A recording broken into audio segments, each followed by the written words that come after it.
watching GVTV News. Thanks, Gloria, and I'm Randy Hansen. In today's world news headlines, Congress to have say in Iran deal after Obama backs down. And Obama to remove Cuba from the list of state sponsors of terrorism. And UN Security Council imposes arms embargo on Houthis in Yemen. And UN warns of civilian toll in Saudi Houthi attacks. And US increases intelligence sharing. US drone strike reportedly kills AQAP leader in Yemen. And US drone strikes continue to claim civilian lives in Yemen. Aid groups seek global effort to end Israel blockade of Gaza, and Egyptian court sentences 14 to death American to life.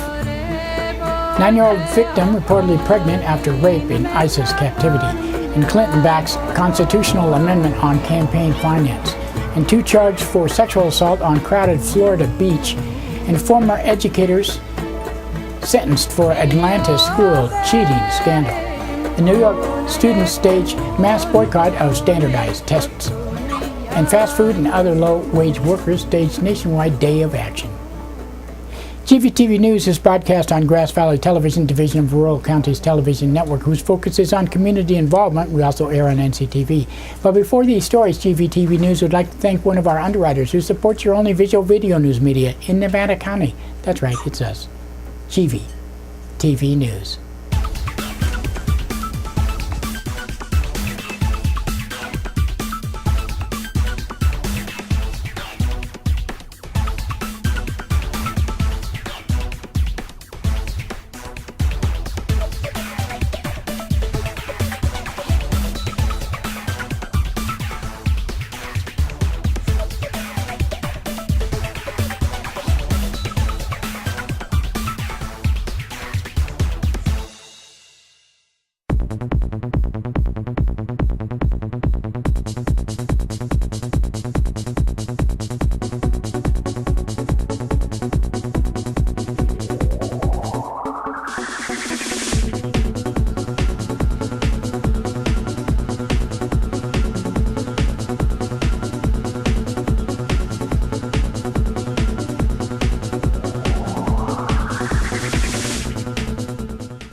In today's first world news story, the Senate Foreign Relations Committee has approved a measure that would give Congress a say in the final nuclear deal with Iran. The bill was passed by unanimous vote after President Obama withdrew his opposition. White House says the bill was sufficiently modified to address its concerns, but the bill's sponsors say the administration backed down rather than face a bipartisan rebuke. The measure calls for a Senate review of a final nuclear deal and a potential congressional vote on lifting sanctions. If Congress votes to reject the Iran deal, the Senate would need a 67-vote majority to overturn a veto from President Obama. Senator Bob Corker outlined the terms and said Congress stays involved if an agreement is reached, and if one is not disapproved, Congress stays involved. And every 90 days, the administration has to certify that in every way Iran is in compliance. And if there are violations within a 10-day period, they have to give that to Congress so that we have an ability, if we wish, to quickly reapply the sanctions, and if a deal is approved, would be alleviated. Full Senate is expected to approve the measure when it takes up later this month. If Obama cannot override a veto of the measure rejecting the deal, he would become the only leader involved unable to fully honor the pledges made. President Obama has told Congress he will remove Cuba from a U.S. list of state sponsors of terrorism, clearing a main obstacle to restoring diplomatic relations with Havana. Obama's move came just days after he and Cuban President Raul Castro sat down at a summit in Panama for the first meeting of its kind in a half-century.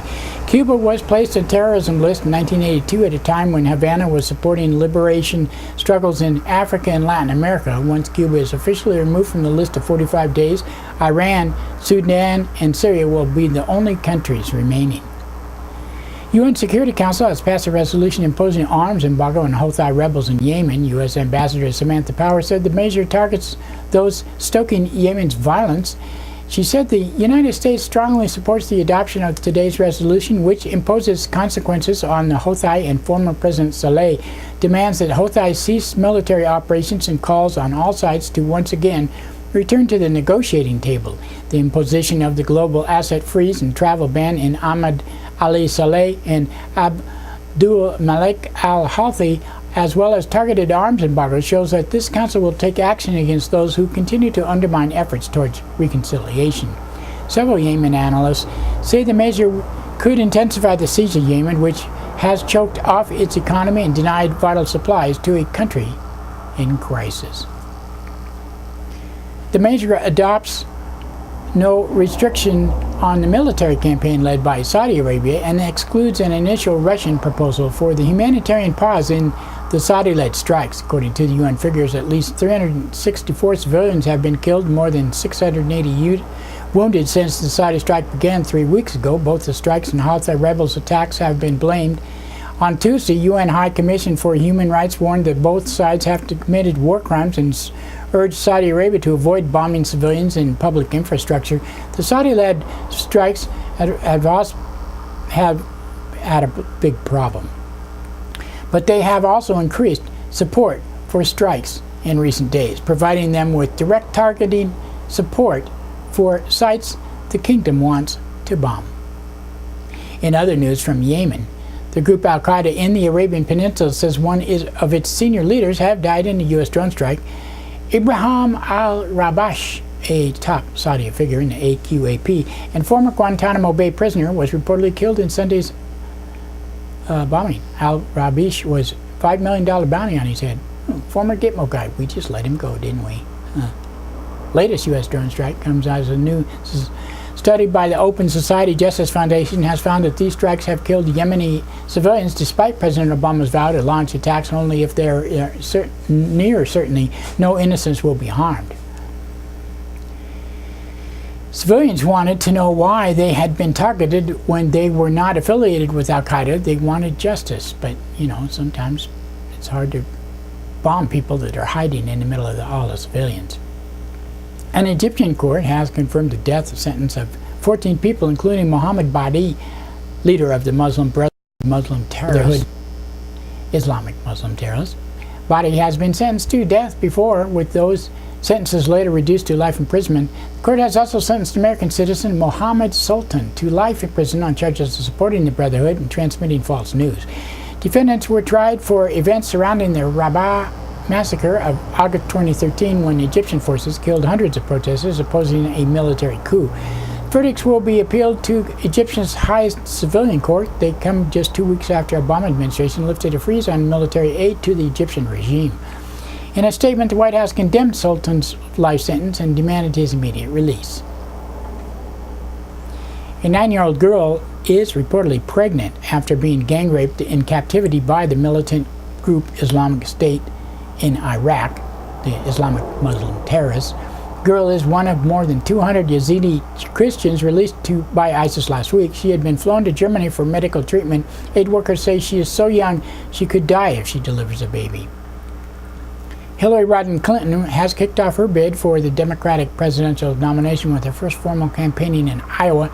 Outlined in her agenda, if there is one, Clinton told supporters she backs a constitutional amendment to get unaccountable money out of politics.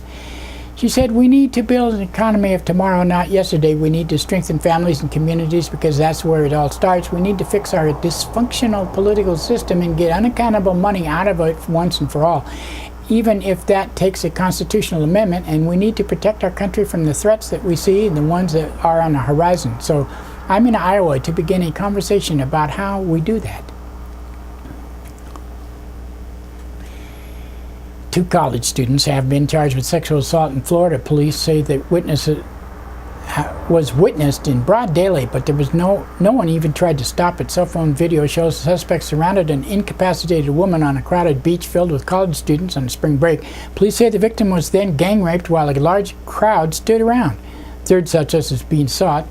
Woman says she believes she was drugged and does not remember the incident.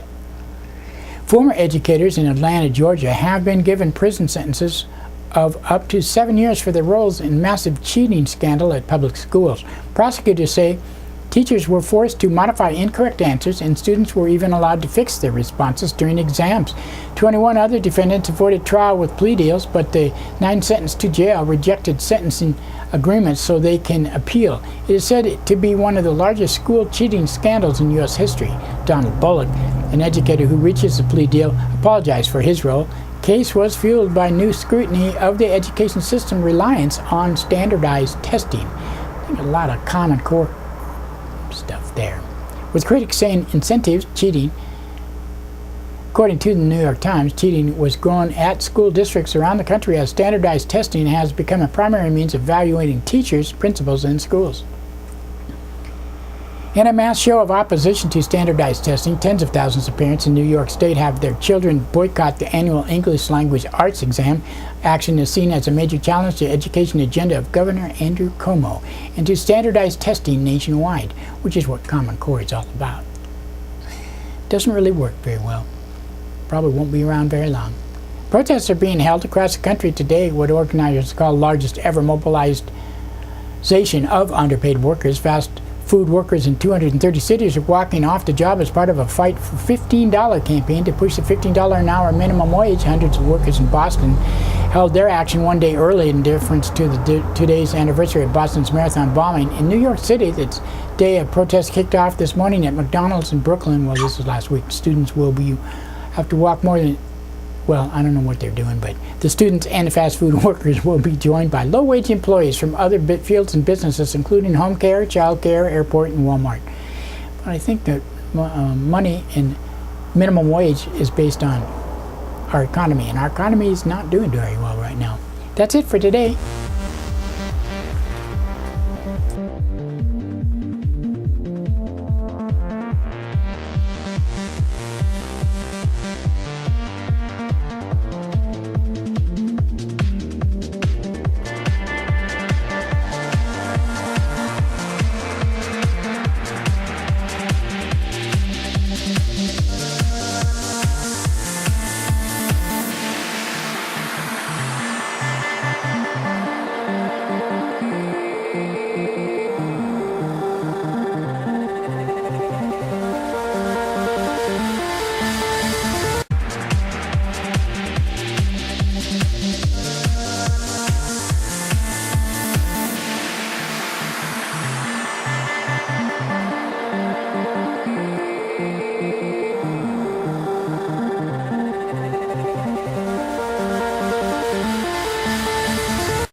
That's right, it's time for the police blotter and pictures in the blotter, not from these actual events, but used for visual aid only. These public records are obtained from daily logs issued from Nevada County law enforcement.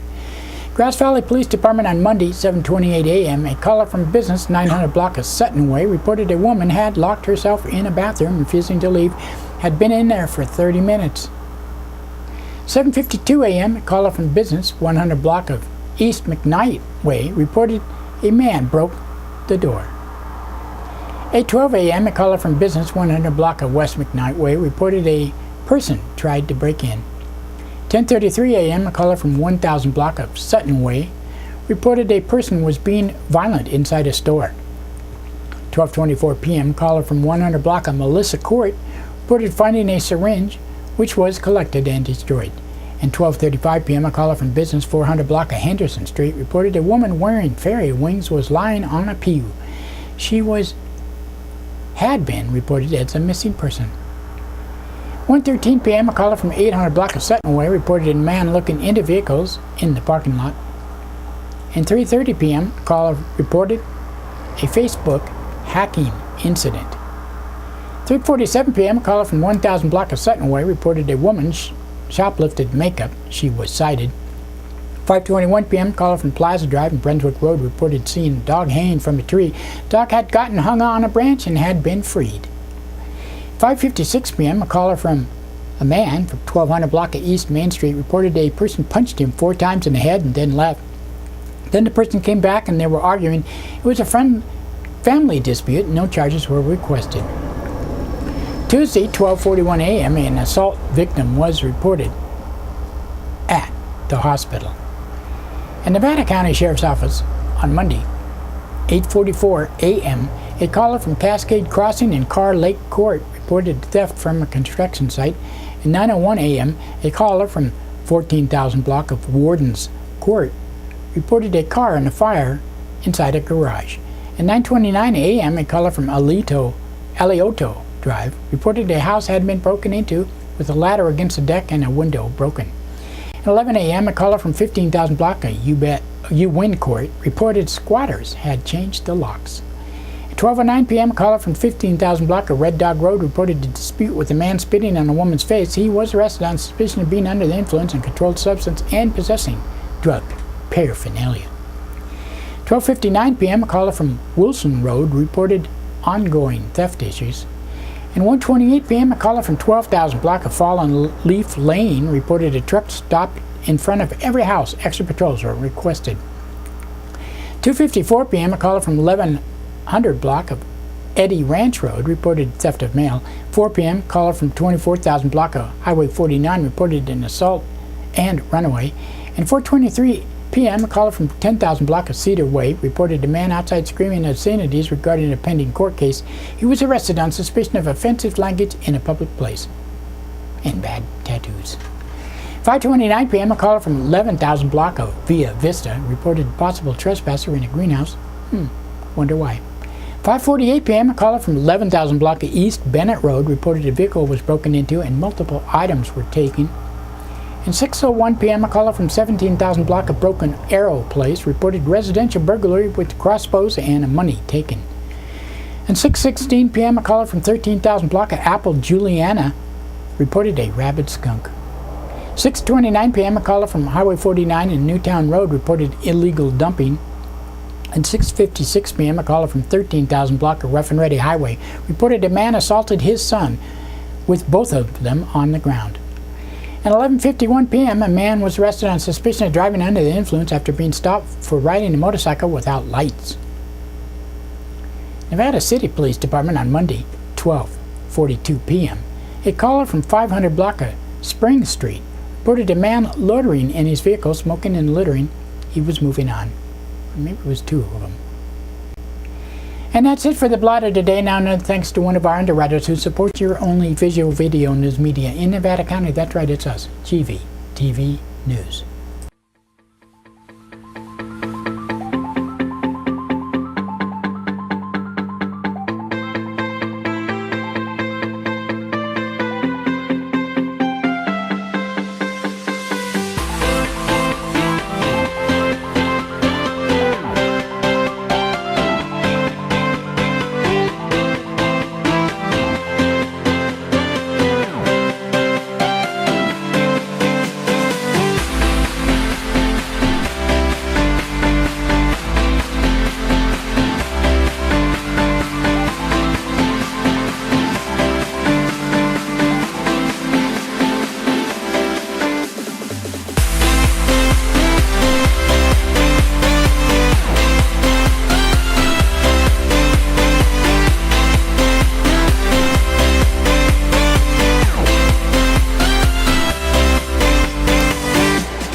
In today's local news headlines, GV committee reviewing application for proposed industrial metal building.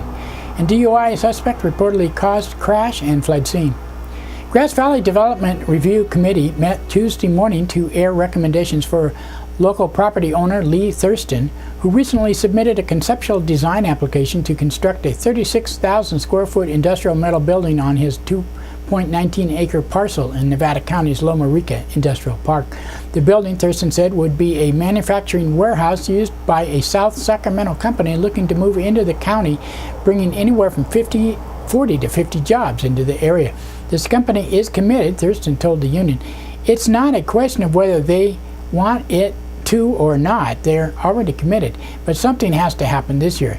That's one of the requirements. The proposed building would be located at 12481 Charles Drive and is within county lines. It falls into Grass Valley's sphere of influence, giving the city's Developmental Review Committee jurisdiction to provide the county with suggestions on the proposal's design and general plan.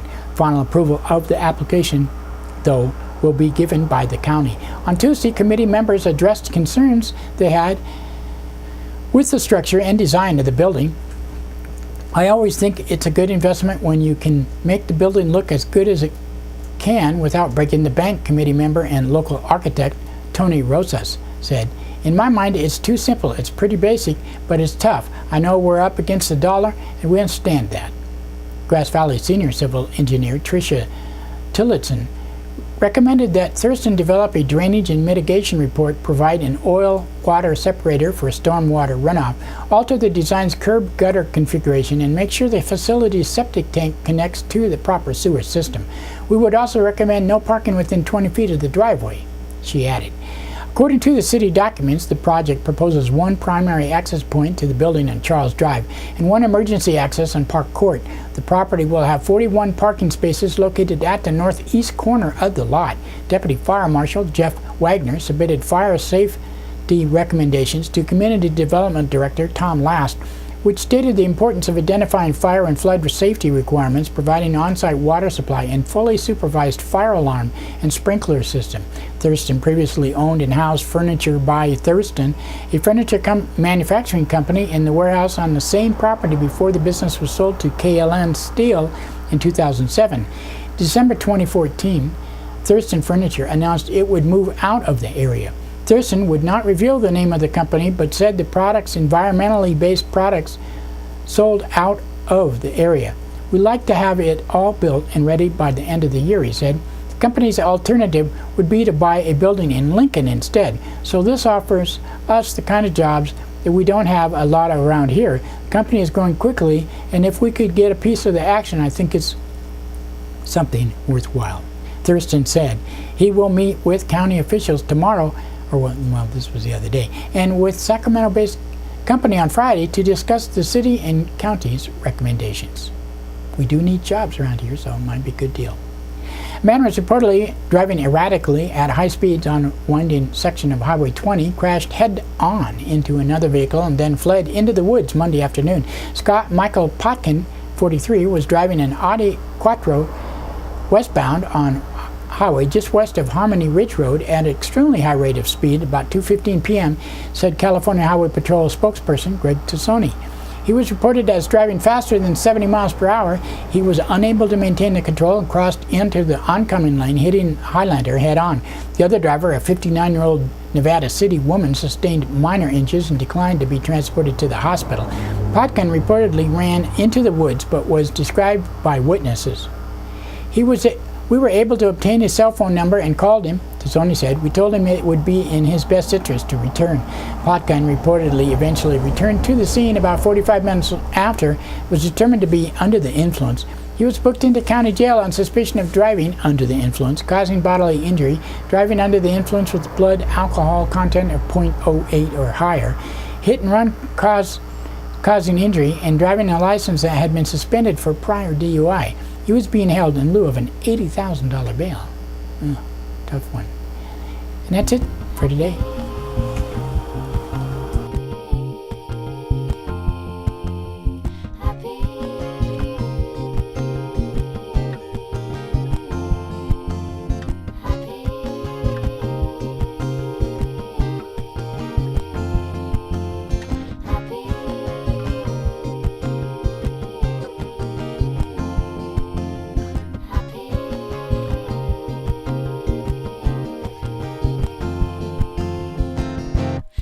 Seem crazy what I'm about to say. Sunshine, she's here, you can take a breath.